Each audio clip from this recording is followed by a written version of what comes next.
Hello ফেসবুকের ভাই বোনেরা সবাইকে আসসালামু আলাইকুম।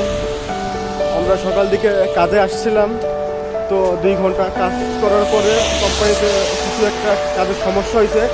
তো বসে বলতেছে যে যা তোদের আজকে সবার ছুটি, তোরা কালকে আসবি কাজে। তো আমি মনে করলাম যে আপনাদের সাথে শেয়ার করি। তো এখন আমরা যাচ্ছি হোস্টেলের দিকে। দেখেন গুড়ি গুড়ি বৃষ্টি হচ্ছে। বুলগেরিয়াতে এখন প্রচণ্ড ঠান্ডা, আর এই ঠান্ডার ভিতরে গুড়ি গুড়ি বৃষ্টি আরও ঠান্ডা নামিয়ে দিতেছে। তো এটাই বুঝলাম না যে ঠান্ডার ভিতরে বৃষ্টি আসে কীভাবে। এই হলো অবস্থা। আমরা এখন এই ঠান্ডার ভিতরে এই গুড়ি গুড়ি বৃষ্টির ভিতরে হেঁটে হেঁটে হোস্টেলের দিকে যাচ্ছি।